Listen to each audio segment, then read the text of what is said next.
Hey everyone, this is an important message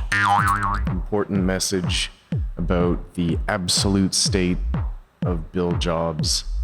I've been getting a lot of comments and questions from people that have been following a sort of similar theme, so I thought I'd make this video.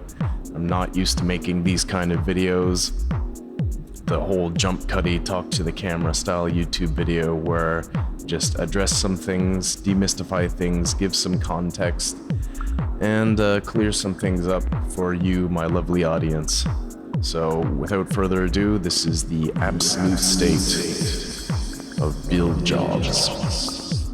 The reason why I started build jobs in the first place is I developed a synthesizer app, actually 2 synthesizer apps for iPad way back in the day, and the second one I released was one that I used to make every sound that I have in build jobs, and that's an app called SynthQ.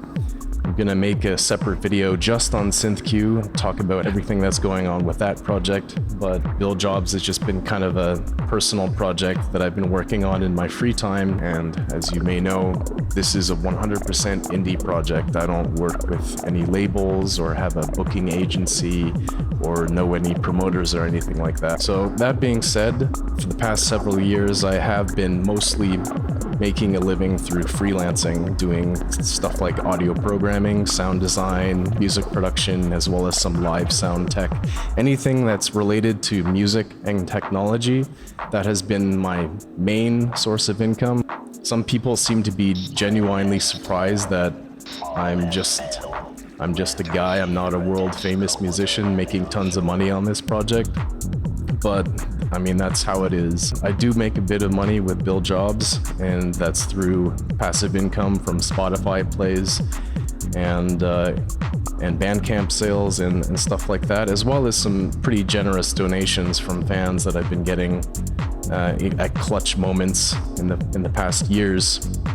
But it's definitely not something that I can base a living off of just yet, especially now since the cost of living in Canada has gotten pretty insane. I know it's probably not so great in the rest of the world either. Lately, especially the past couple months, freelancing for me has dried up, and that's been my main priority, is just looking for something to fill in the gaps, something new. And that's why I've been slow to release things for build jobs in the past bit. As anybody who is a freelancer knows, it's great in terms of flexibility. I can choose my work hours and I can spend my free time working on projects like build jobs or SynthQ or any of my creative coding projects. But in terms of stability, it's a little bit sketchy, and it can be hard going from like stable, constant work to having nothing at all, and dealing with those periods of relative kind of like on the seat of your pants looking for new work thing. So in terms of the current state of things, that's where I'm at right now. My last project went on hiatus a few months ago.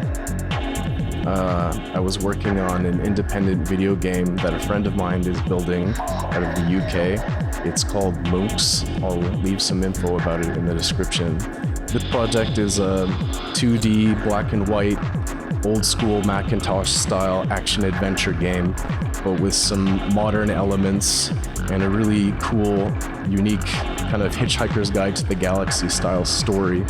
And the past 3 years, that has been my main project. I was working on all of the sound design, full original soundtrack, which will be released when the game is released, but also a completely dynamic audio engine for the game that's written in pure data.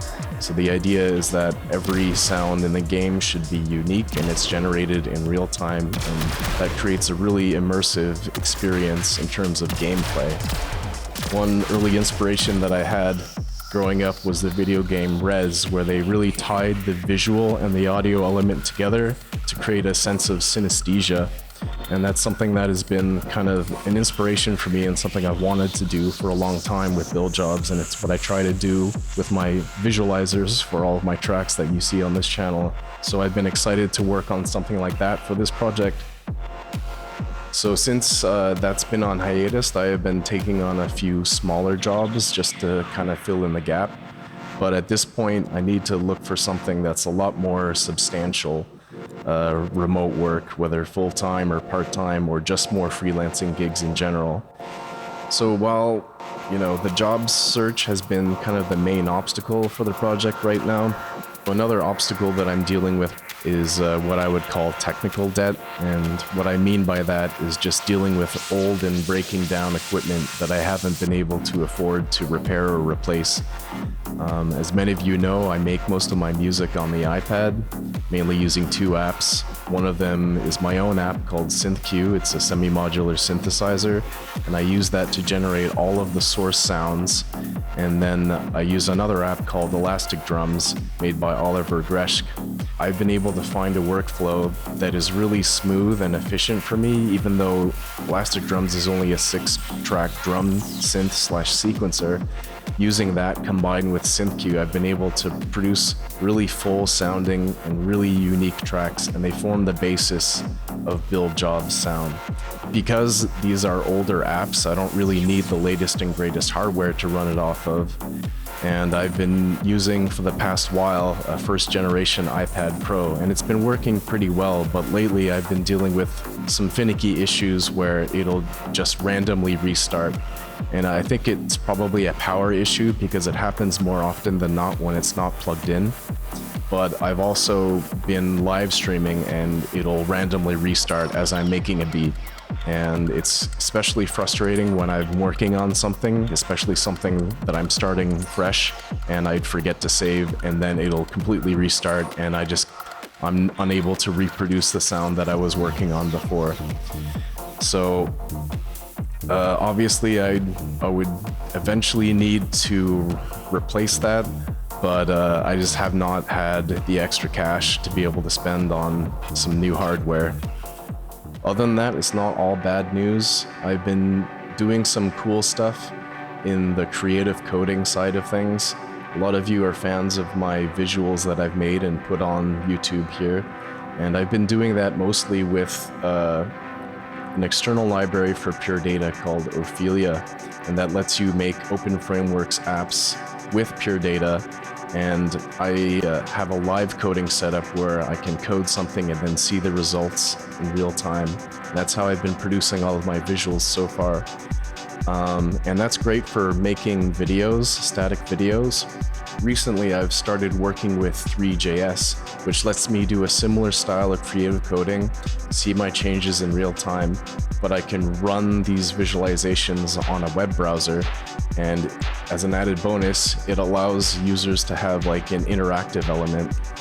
So my last visualization is actually up on my website right now. It's for SUMMERBONE, and you can manipulate the visualization with the mouse or the touch screen, and it runs completely native in the browser. And one thing that's neat about that, since it's running in JavaScript, is that I can actually publish these as interactive NFTs. Now, I know many people's gag reflex is just activated when they hear the word NFT, and I hear you on. Don't worry, I'm not a huge fan of the whole copy and paste one, cartoon image a billion times to make maximum profit. But for me, it's more like it's another avenue that I can publish some cool, interesting, interactive digital art, and people are able to support me with it. So that same sketch that I posted on my website that's free for anybody to see, I minted on highlight.xyz, and shout out to Mondo Swiss for picking it up before I even advertised it or anything on Twitter.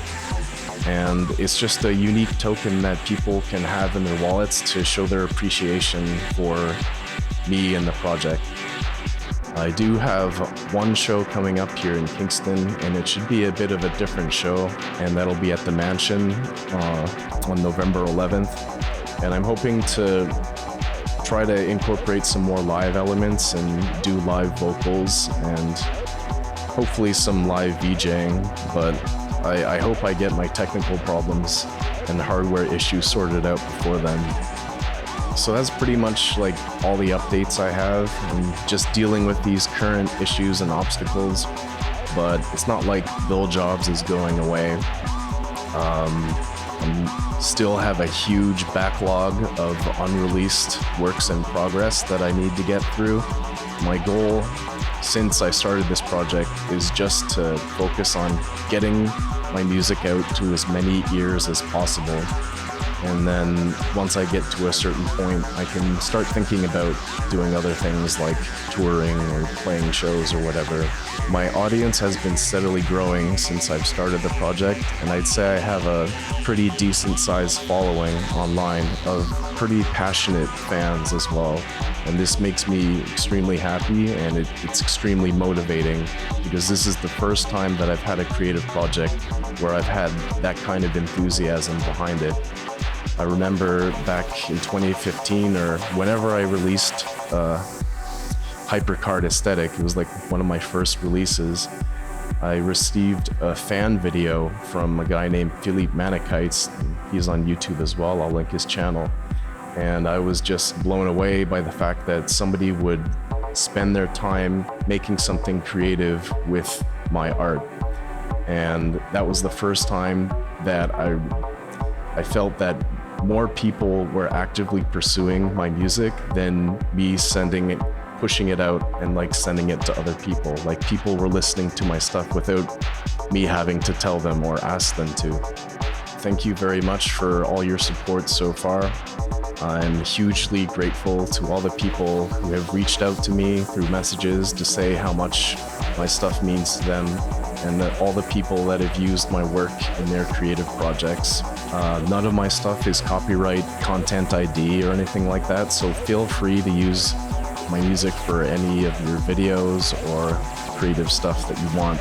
Just let me know beforehand, and please leave a link to where people can find it.